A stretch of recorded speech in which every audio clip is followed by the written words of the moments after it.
anos atrás também teve uma pneumonia, então ele tem que investigar também imunodeficiência.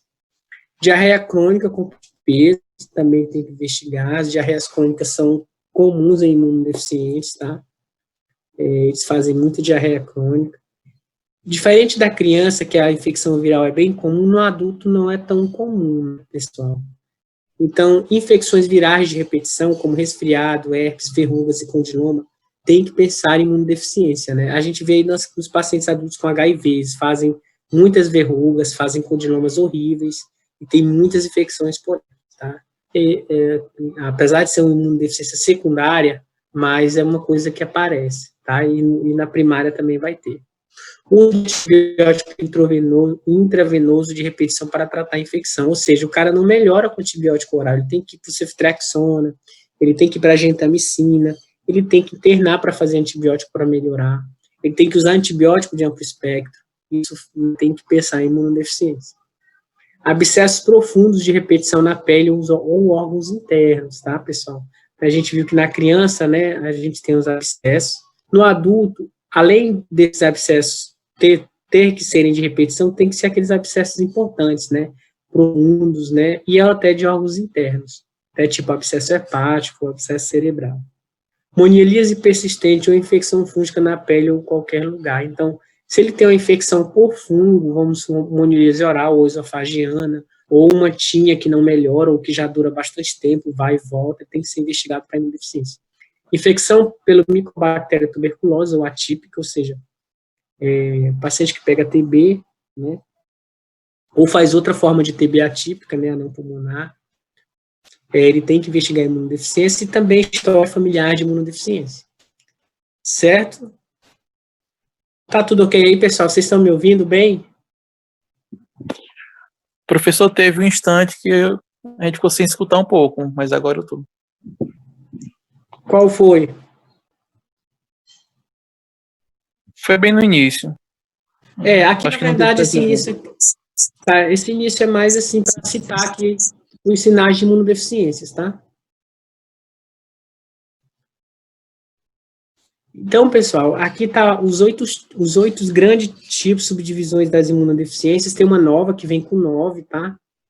Só que eu não vou citar ela agora porque ela é bem recente. Então, tem, por exemplo, fenótipos com imunodeficiências, fenocópias com imunodeficiências. Isso aí eu vou deixar para quando tiver mais material com relação a essa nova divisão, tá? Então, as imunodeficiências, na grande maioria dos livros, os últimos livros ainda citam essa classificação e muitos artigos também. Então, imunodeficiência afetando a imunidade celular e humoral, imunodeficiência com ou associada a síndromes definidas, né? O paciente já tem uma síndrome e nela vem imunodeficiência. Imunodeficiência predominantemente de anticorpos, desregulação do sistema imune, defeitos congênitos dos fagócitos em número, função ou ambos, defeitos da imunidade inata, doenças autoinflamatórias, deficiências do sistema de complemento. Tá? Então, na deficiência afetando a imunidade celular e humoral, a gente tem dois grandes exemplos, né? A imunodeficiência combinada grave, que é uma emergência na imunologia, né? O paciente tem infecções graves desde o início ali, desde o nascimento, assim como também a síndrome de George completa, porque temos a incompleta também, que o paciente tem um prognóstico bem melhor. A completa, ele é praticamente tratado como um SCID, como imunodeficiente grave, né? São pacientes que são bem graves, né? Porque eles têm imunodeficiência tanto na imunidade celular e humoral, e boa parte deles morrem antes do primeiro ano se não tiver intervenção por infecções graves. Esse aqui é o exemplo da síndrome de George, né?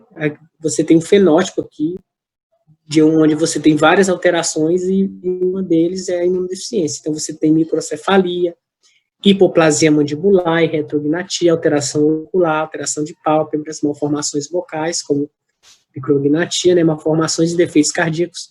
Na ANEL, uma das que chama a atenção de George é uma formação cardíaca, tá? Então, geralmente, tem malformações complexas cardíacas. Tetralogia de Fallot, transposição de grandes artérias e por aí vai. Hipocalcemia. Dentro das imunodeficiências com ou associadas a síndrome definidas, a gente tem 3 exemplos, né? Então, o paciente tem uma síndrome, dentro dessa síndrome ele tem uma imunodeficiência, além de outras alterações, né, neurológicas ou endócrinas. Então, a gente tem a ataxia telangiectasia, que é um paciente que geralmente vem da neuro para a gente, né, ele começa ali com ataxia e depois evolui com as infecções, né, a marcha, o problema na marcha vai se desenvolvendo. A síndrome de Scott-Aldrich, né, o paciente tem eczema grave, imunodeficiências e plaquetopenia com microplaquetas. Então, o paciente às vezes morre de infecção ou de sangramento. E a síndrome de Perigé, que é um fenótipo do paciente que tem IgE nas alturas, também um paciente que tem IgE bem alto, e tem o eczema grave, dermatite grave, geralmente alergia alimentar múltipla, e além disso ele tem infecções graves imunodeficientes. Tá, aqui do lado esquerdo tem uma ataxia telangiectasia, um adolescente, aqui um paciente já adolescente, ele já não anda, né, porque vai deteriorando a função aí da marcha. E à direita tem uma síndrome de Perigé, que não dá para ver direito, mas ele tem uma face um pouco grosseira, parecendo um pouco, lembrando um pouco aquelas mucopolissacaridoses, tá? O paciente geralmente tem uma pele feia, tem eczema grave, paciente bem característico. Dentro das imunodeficiências predominantemente de anticorpos, eu vou citar 4 aqui, por quê? Porque a imunodeficiência predominantemente de anticorpos são as mais comuns, tá, pessoal? Então, dentro do grupo das imunodeficiências, a predominantemente de anticorpos são as mais comuns. Então, a gente tem como variável, que é a mais comum do adulto, né? Na criança aí que a gente detecta a deficiência seletiva de IgA, né? E a deficiência de anticorpo específico. A hipogamaglobulinemia transitória na infância, que é muito comum ali no Japão, né? Elas são muito comuns ali nos asiáticos. E a gamaglobulinemia ligada ao X, que é a marca registrada aí da predominantemente de anticorpos, o paciente praticamente não produz anticorpos. A desregulação do sistema imune, né, são erros inatos, né, mais complexos de se diagnosticar. A gente tem a linfohistiocytose hemofagocítica, síndrome com autoimunidade, e o IPREX, que é o que veio mais para a gente, que é uma síndrome endócrina, né, imunodesregulação poliendocrinopatia, enteropatia ligada ao X, que o paciente tem infecções graves desde o nascimento, né, e lesões cutâneas graves, né, então é uma síndrome clínica, onde tem toda uma alteração, além da imunodeficiência, tem outras desregulações do sistema imune, né, enteropatias e endocrinopatias. Eu cheguei a ver um paciente nesse perfil no serviço.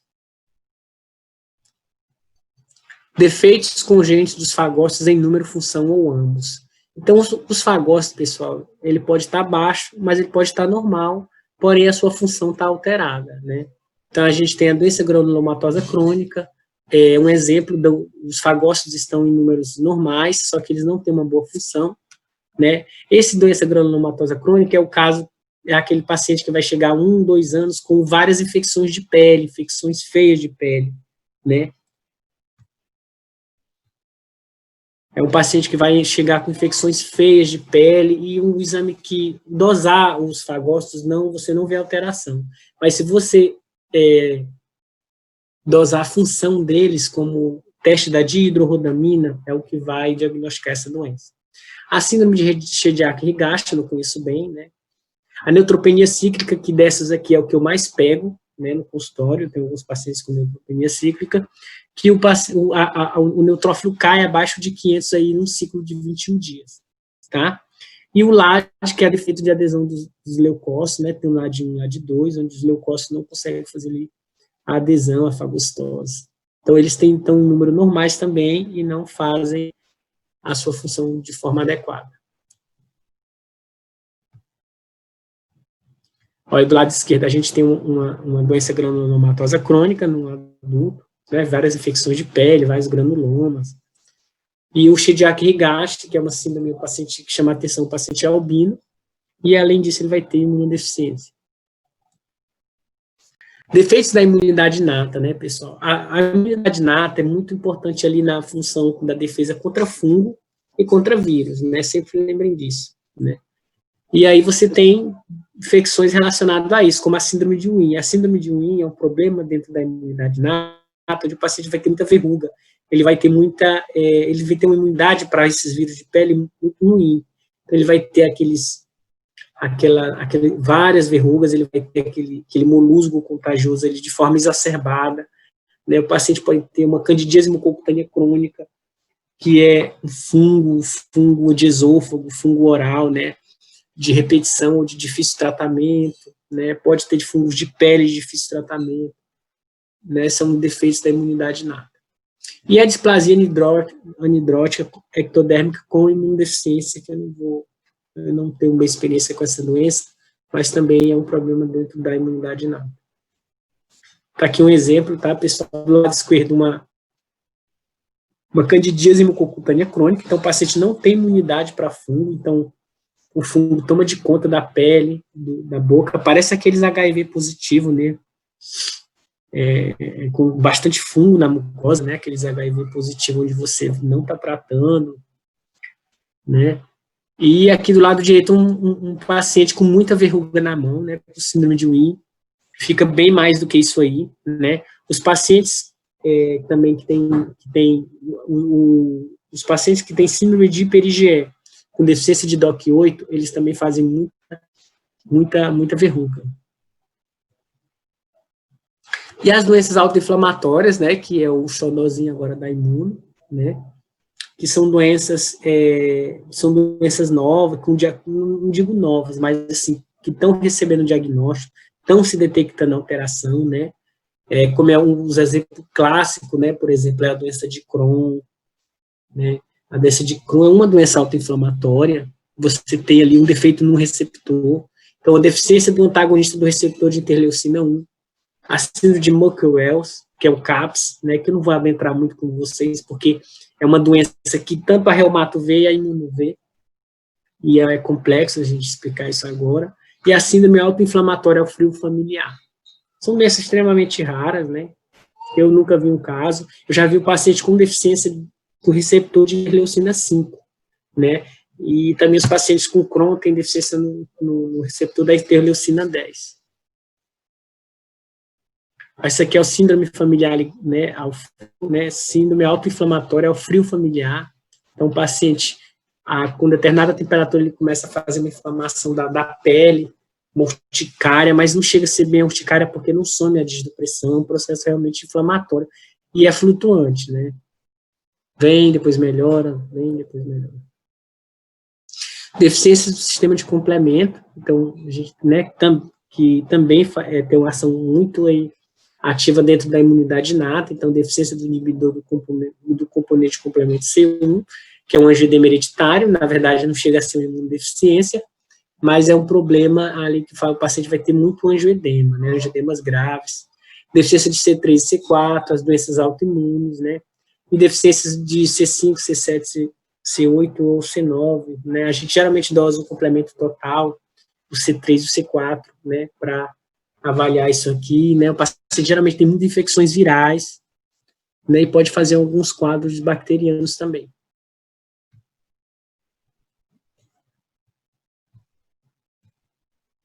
Então, avaliação laboratorial. Então, pessoal, dentro das imunodeficiências, claro que a gente vai pedir os exames direcionados, né, mas assim, você às vezes tem 10 critérios, mas tem pacientes que você suspeita, você tem um paciente que foi por um quadro respiratório, você fez uma TC, viu bronquiectasia, o paciente que tem asma, bronquite crônica, tosse crônica, sinusite que não melhora, autoimunidade, história de doença linfoproliferativa que tratou. Então, esse paciente, você pode fazer avaliação. Você, lá no seu consultório, você pode, peraí, deixa eu fazer uma investigação mínima. Aí você pode pedir um hemograma, com leucograma, você pode detectar ali uma neutropenia, né?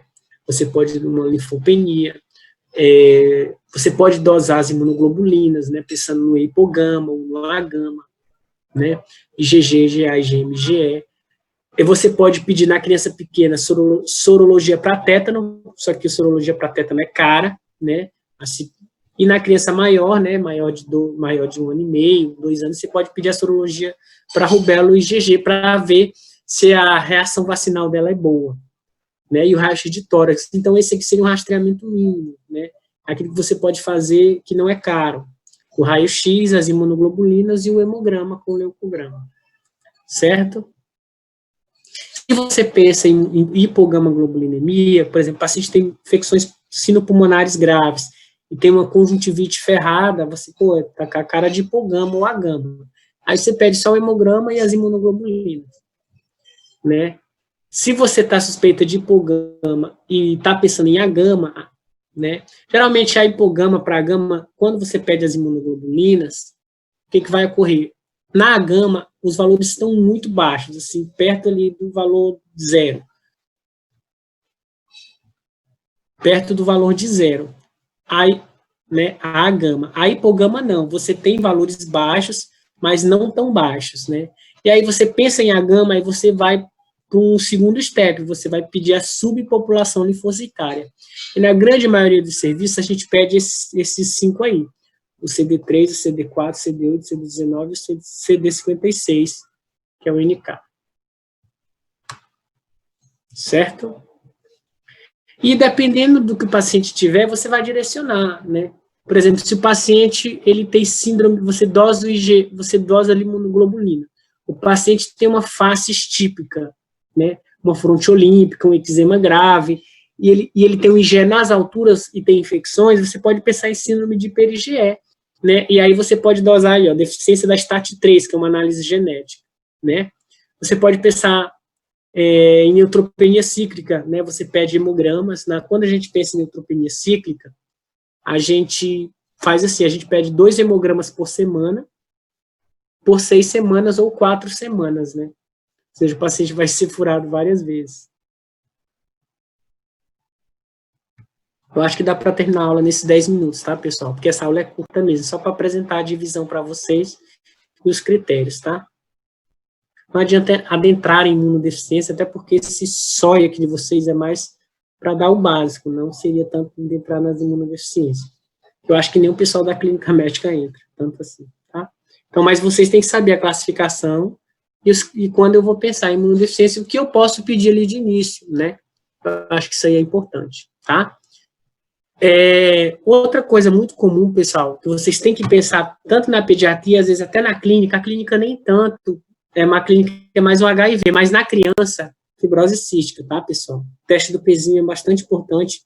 Esses dias a gente pegou uma criança no socorrinho que era fibrose cística, né? Tinha todas essas características, que você tinha infecções e era muito baixo peso, demora da queda do conto umbilical e perda de peso, a criança não ganhava peso. E a gente mandou a pneu bater o olho, a fibrose cística, não tem para onde correr. Então, a fibrose cística se engana muito com imunodeficiência. O paciente acaba sendo assim, tratado como imunodeficiente mesmo. Então, atraso no crescimento, diarreia refratária, eczema grave, infecções graves, né? Tudo isso você vai investigar, né? Você vai pedir hemograma, leucograma, subpopulação linfocitária. Né? Na criança não é rotina pedir o HIV se não tiver uma história forte, né? Mas vocês podem ficar onde vocês estiverem, ficar a critério de vocês pedir o HIV, tá? Em algumas doenças, por exemplo, calazar e tuberculose, o Ministério da Saúde, quando o paciente é confirmado, ele pede para você pedir o HIV, né? Que é uma das mais comuns causas de imunodeficiência secundária, certo? Então, eu já tive paciente que era HIV, adolescentes que era HIV, adolescentes não, crianças de 8, 9 anos que era HIV. Então, você pede o HIV positivo, parou sua investigação. Né? É uma imunodeficiência secundária. Mas, se não é, você pode pedir o hemograma, as imunoglobulinas, né, a subpopulação linfocitária, pessoal, é um pouco caro dosar, e nem todo lugar dosa. Né? Aí você tem que pesar, dosar essa subpopulação linfocitária. Né? E assim, conforme realmente o paciente tiver, né, dependendo da clínica, você direciona. Porque muitas imunodeficiências, você pode pedir análise genética. Então, por exemplo, eu tenho um paciente que tem uma gama, né, então ele tem que fazer análise genética. O paciente que tem ataxia telangiectasia, tem distúrbio ali da marcha e tem imunodeficiência. O diagnóstico você só vai ter através realmente da análise genética, né?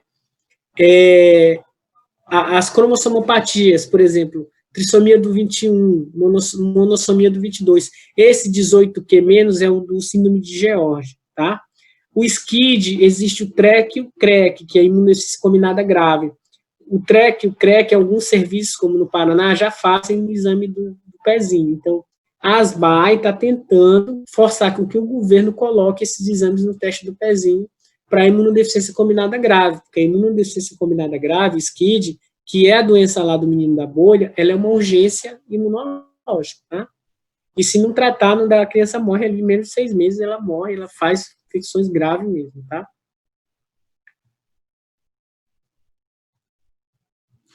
A gama-globulinemia, a gente pede análise do BTK, tá? Então, aqui alguns exemplos. Então, só você tem que pensar. Tudo com relação à pele, né, eczema grave, infecções de pele grave, ou infecções de virais, assim, muito exacerbadas, pneumonias de infecções de repetição ou de ouvido, né, ou pneumonias, né, diarreia crônica, tudo aquilo que você vê fora do comum, que está ligado à infecção, monilíase que não melhora, o paciente já foi, geralmente esse paciente já usou muita coisa, você tem que pensar em imunodeficiência. E algumas imunodeficiências, você não vai essa alteração de cara, né? Ou seja, o número das células estão normais, o que está ligado no problema é a função. O exemplo é a doença granulomatosa crônica e o LAD, né?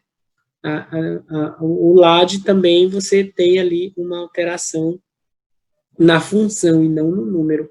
E aí você tem que realmente pedir exames específicos, né, para aquele paciente. A síndrome de homem é um fenótipo do SCID, né, um SCID que tem algumas outras alterações.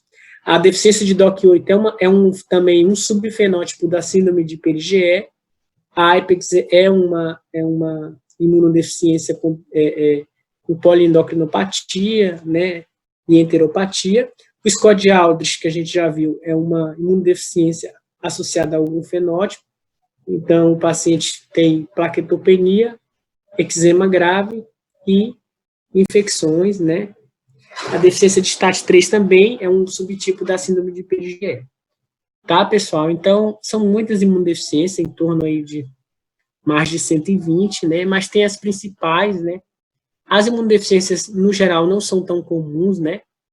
Então, muito paciente realmente vai ter uma hipogama transitória ali, ele não fecha nada e acaba que melhora ali quando começa a produzir, né, uma quantidade boa de imunoglobulina a ponto de ter valores protetores, tá?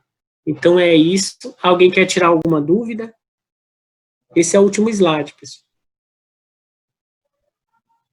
Não, né? Então, o que vocês têm que ficar na mente de vocês é a classificação, né, os tipos de imunodeficiência, onde elas se encaixam, né, imunodeficiência da imunidade inata, imunidade celular e humoral, tá? Vocês também têm que saber os 10 critérios para pensar em imunodeficiência na criança e no adulto, tá? Isso é super importante. E aqueles exames básicos que você pode fazer, então você pode hemograma, raio-x de tórax, principalmente na criança pequena, né, onde você não vai enxergar o baço, a criança ali menor de 1 ano, principalmente, fala muito a favor de um SCID ou de um George, tá? E as imunoglobulinas, então você pode detectar ali uma hipogama ou um agama, né? E se o paciente tiver condições de souber interpretar, ele pode pedir a subpopulação linfocitária. Tem vários outros exames também que podem ser pedidos, mas eu não vou adentrar, né? Que é o caso, por exemplo, dos sorotipos do pneumococo, né? E as análises genéticas, que eu não vou adentrar aqui, mas que é importante que vocês saibam. Tá certo? Então tá, boa noite. Alguma dúvida? Ninguém quer perguntar nada? Não? Estão me ouvindo?